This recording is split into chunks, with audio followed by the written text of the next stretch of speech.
Assalamualaikum warahmatullahi wabarakatuh. Alhamdulillahilladzi arsala rasulahu bil huda wa dinil haqq liyuzhhirahu 'ala dini kullih. Wa kafa billahi shahida wa kafa billahi wakila wa kafa billahi nasira. Asyhadu an la ilaha illallah wahdahu la syarika lahu wa asyhadu anna Muhammadan 'abduhu wa rasuluh. Allahumma shalli wa sallim 'ala sayyidina Muhammadin khatamal anbiya'il mursalin wa 'ala alihi wa sahbihi ajma'in. Amma ba'd.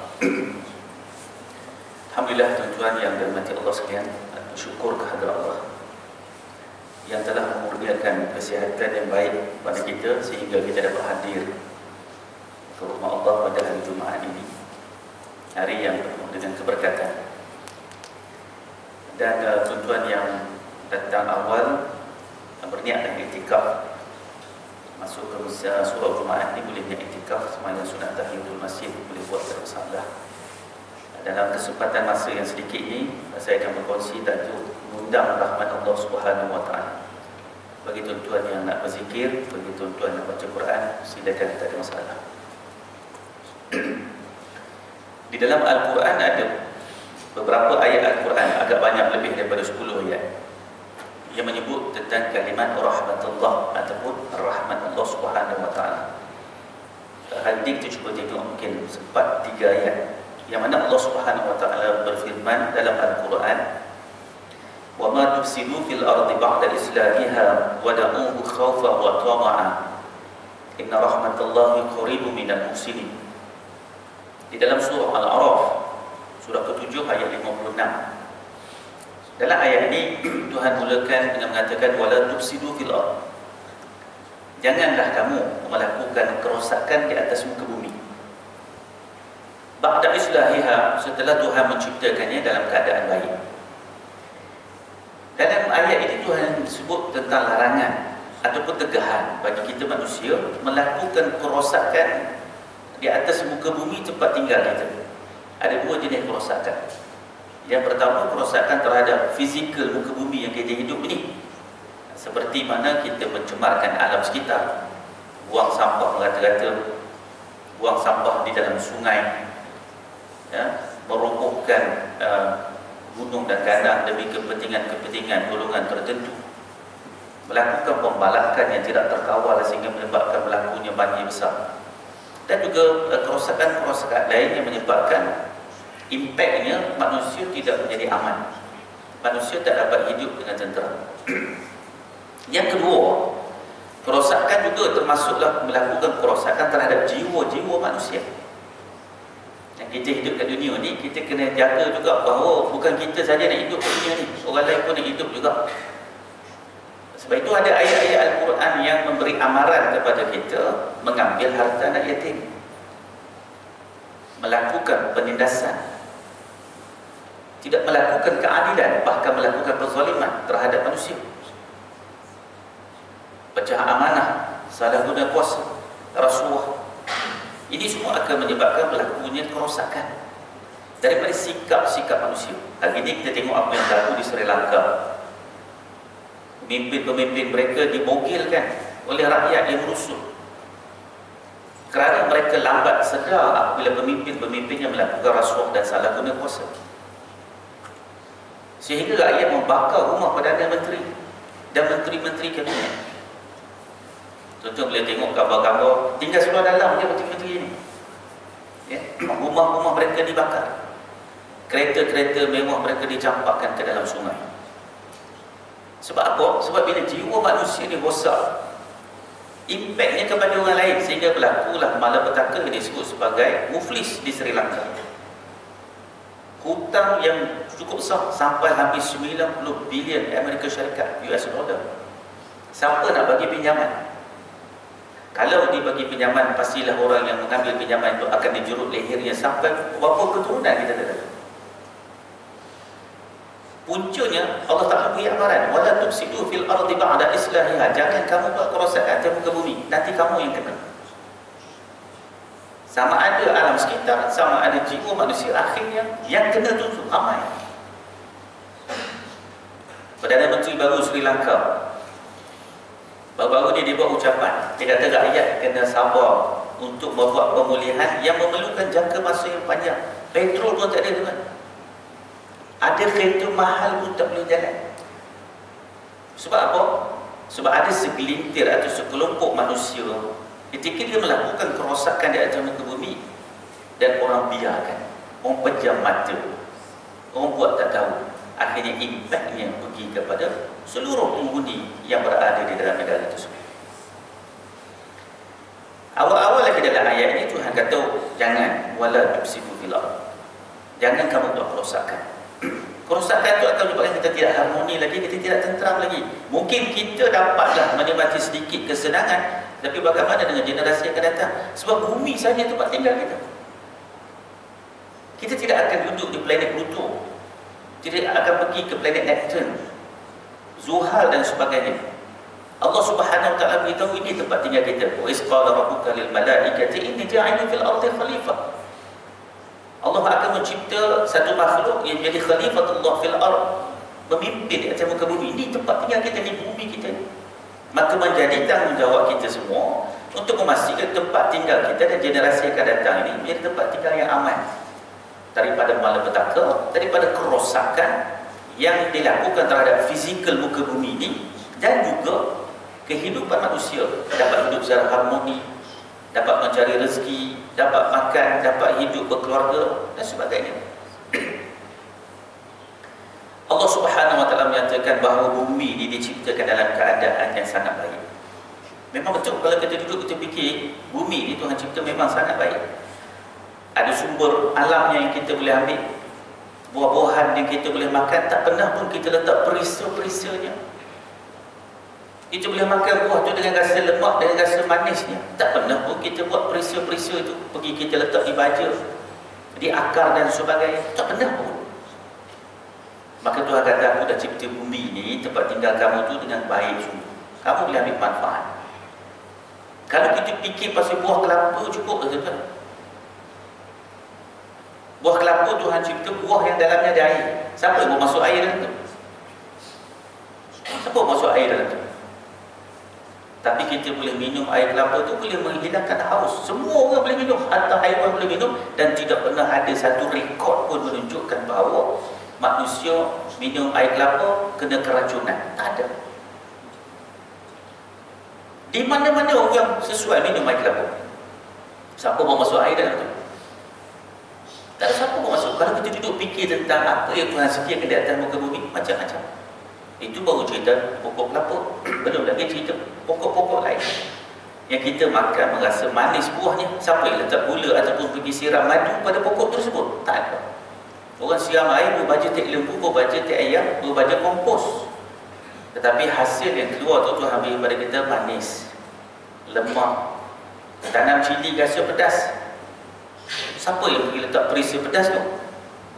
Kita kubur dalam pasu, tanam di atas tanah, bubur baja tek ayam, bubur baja tek lembu, bubur baja kompos. Tapi cili itu tetap akan menjadi pedas. Sebab itu kita disuruh fikir tentang apa yang Tuhan ciptakan di atas muka bumi ini. Tuhan buat elok dah, ya? Tuhan buat baik dah. Janganlah kita tidak bersyukur atas nikmat Allah Subhanahu wa taala, maka kita pun melakukan kerosakan sehingga bumi ini tidak lagi menjadi tempat yang aman untuk kita hidup. Nikmat-nikmat yang kita tidak dapat ambil. Dan begitu juga kita mengambil sesuatu dengan cara yang rakus, dengan cara yang tidak adil. Nabi SAW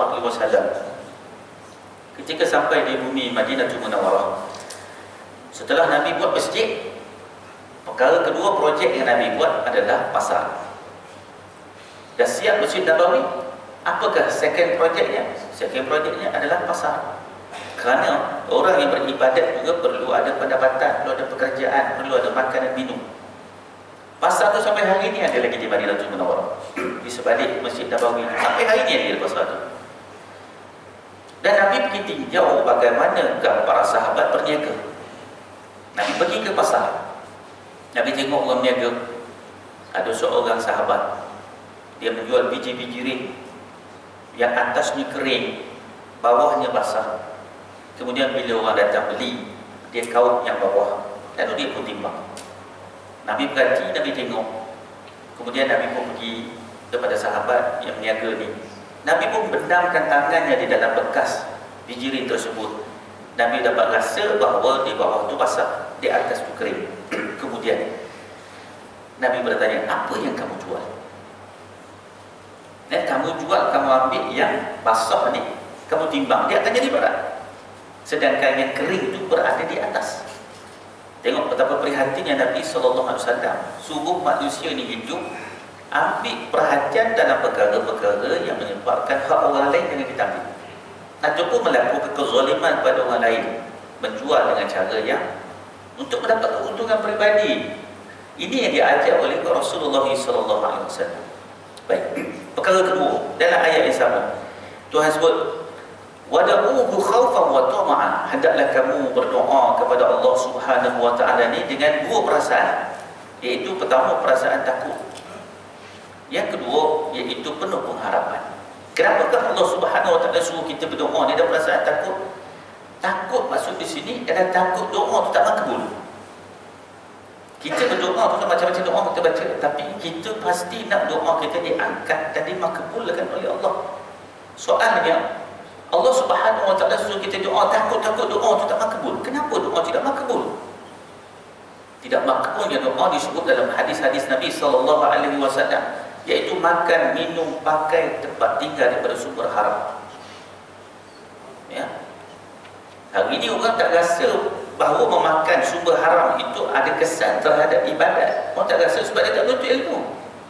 Maka dia pun seronok dengan memakan benda-benda haram, terlibat dengan rasuah, pecah amanah, salah guna kuasa. Dan tuan-tuan pun boleh baca dalam media masa hari ini, sama ada media cetak ataupun media-media elektronik, kes-kes yang dibicarakan di mahkamah-mahkamah yang melibatkan rasuah, salah guna kuasa, melibatkan orang Islam. Orang pakai songkok, orang pakai kofiah, orang datang sembahyang Jumaat, orang sembahyang hari raya. Jumlahnya bukan sedikit. Lalu ditukar nama-nama tersebut sebagai istilah-istilah untuk menghalalkannya. Hakikatnya Allah Subhanahu wa taala beri amaran, ketika kamu berdoa tak ada kamu rasa takut. Takut doa itu tidak dimakbul. Nabi SAW satu hari berada di hadapan Kaabah, melihat seorang lelaki yang berdoa dengan sungguh-sungguh. Sahabat pun pakai tengok ramai-ramai. Kemudian Nabi kata, kalau kamu nak tahu ahli neraka, inilah orang. Terkejutlah sahabat. Seorang lelaki berdoa sungguh-sungguh dan mengangkat tangannya tinggi sampai ke kepala. Nabi kata, ini ahli neraka. Lalu Nabi menyambung sabdanya, bagaimana mungkin doanya akan dimakbulkan? Makannya, minumnya, pakainya daripada sumber haram. Ya, sumber haram itu bukan hanya makan daging tersembelih. Sumber haram bukan hanya meminum arak. Sumber haram bukan hanya memakan daging khinzir, tapi sumber rezeki yang haram. Bukan haknya diambil, ataupun dia mengambil dengan bentuk-bentuk penindasan, kezaliman. Ya, sebab itu Islam menghalangkan riba. Kenapa dia halang riba? Sebab di situ berlaku penindasan. Oh, kita kalau buat riba kita tidak akan sungguh-sungguh. Kalau buat makan tak ada logo halal, kita tidak akan sungguh-sungguh. Ya. Tapi dalam bab melibatkan bukan hak kita, kadang-kadang kita terlupa bahawa ia juga boleh menjadi haram, ia juga boleh menjadi syubhat. Dan impaknya ataupun kesannya adalah doa itu tidak akan diangkat oleh Allah Subhanahu wa taala. Dalam doa juga disebut kita mesti doa dengan penuh pengharapan. Penuh pengharapan juga tuan-tuan maksudnya iaitu mengulang-ulang doa. Kita harap doa kita ni Tuhan makbul, maka kita mengulang-ulanglah doa. Ya, mintalah pada Allah contohnya keampunan. Kita berulang, wahai Allah ampunilah aku, wahai Allah kasihanilah aku. Banyak kali kita ulang kerana kita mengharapkan moga-moga doa yang kita panjatkan itu diterima dan diangkat oleh Allah Subhanahu wa taala. Yang ketiga disebut dalam ayat ini juga, inna rahmatallahi qaribun minal muhsinin. Sesungguhnya rahmat Allah Subhanahu wa taala itu dekat kepada orang-orang yang melakukan kebaikan atau kebajikan. Ya, walaupun dalam sebuah ayat barulah Tuhan sebut bagaimana kita nak dapat rahmat Allah. Nak dapat rahmat Allah ni rupanya ada perkara kita kena buat. Apa dia? Iaitu kebajikan, amal yang soleh dan juga kebaikan. Yang ini yang boleh mengundang rahmat. Ya, sebab dalam hadis yang panjang kita tengok ada cerita seorang lelaki, Jibril AS datang jumpa Nabi SAW beritahu Dekat sebuah pulau tu ada seorang lelaki yang beribadat. Kat situ ada sepohon pokok delima yang pada setiap hari dia akan menghasilkan sebiji buah. Lelaki ni beribadat sungguh-sungguh, memang tak buat apa-apa, dia ibadat taat pada Allah Subhanahu wa taala, bagi pada dia sepohon pokok delima yang akan membuahkan sebiji buah setiap hari. Lalu Jibril beritahu kepada Nabi SAW, laki-laki itu hidup 500 tahun, panjang umur. Yang mana Allah berfirman, masukkan dia ke dalam syurga kerana rahmat aku. Lelaki itu kata, wahai Allah, masukkan aku ke dalam syurga kerana amal aku. Sebab aku hidup 500 tahun, buat ibadat semua. Allah Ta'ala berfirman pada Jibril, masukkan lelaki itu ke dalam syurga kerana rahmat aku. Dia kata lagi, wahai Allah, masukkan aku ke dalam syurga kerana amal aku buat amal banyak. Allah Ta'ala berfirman lagi, masukkan lelaki itu ke dalam syurga kerana rahmat Allah. Dia akan protes lagi, masukkan aku dalam syurga kerana amal aku. Kemudian malaikat, Allah Ta'ala perintah malaikat, hey Jibril, kira berapa amalan. Kira-kira amalannya tidak banyak mana pun berbanding dengan 500 tahun hidup. Maka Tuhan kata, masukkan dia ke dalam neraka. Kerana apa? Kerana dia nak masuk syurga kerana amalan dia semata-mata, bukan kerana rahmat Allah. Lalu dia minta ampun pada Allah Subhanahu wa taala. Sebab amal kita ni tuan, kita buat banyak mana pun, kalaulah bukan kerana rahmat Allah, kita tak boleh masuk syurga. Bahkan amal yang kita rasa sudah banyak sangat tu pun di sisi Allah kecil ya. Kenapa kecil? Kerana Allah bagi kita macam-macam. Bangun pagi boleh buka mata, boleh mendengar, boleh bercakap, boleh melihat, boleh berjalan, makan kenyang, tidur lena, minum hilang haus. Itu semua nikmat berbanding dengan amalan yang kita buat. Hari Jumaat pun datang malam-malas, lambat-lambat. Kita tak nampak bahawa kelebihan hari Jumaat. Tak nak datang awal ke masjid, tak nak datang awal ke surau. Masih PKP, masuk pintu pagar tutup, kita gegah pintu pagar suruh buka, kita nak masuk pintu pagar buka seluar-luarnya, kita datang waktu azan. Kita tak nampak bagaimana rahmat Allah Subhanahu wa taala itu banyak pada hari Jumaat. Kita datang awal, kita tak nak duduk saf yang pertama, kita pilih tempat-tempat yang paling jauh daripada rahmat kasih sayang Allah. Sedangkan ada kekosongan daripada saf pertama. Sebab kita rasa seolah-olah amal itu sahaja yang menyebabkan kita masuk syurga. Sedangkan kita sangat-sangat memerlukan rahmat Allah. Sebab itu Allah Subhanahu wa taala, inna rahmatallahi qaribun minal muhsinin. Rahmat Allah itu diiringi, akan mendekati orang yang melakukan kebaikan. Kebaikan mereka merebut apa peluang ajaran yang disediakan oleh Allah Subhanahu wa taala. Yang ini kita silap. Banyak orang salah faham. Akhirnya kita diingat amalan kita seorang-seorang itulah yang menyelamatkan kita, bukan. Bagaimana nak mendapat rahmat Allah Subhanahu wa taala? Maka Tuhan juga sebut dalam Al-Quran, qul ya ibadiyalladzina asrafu ala anfusihim la taqnatu min rahmatillah innallaha yaghfiru dzunuba jami'a innahu huwal ghafurur rahim.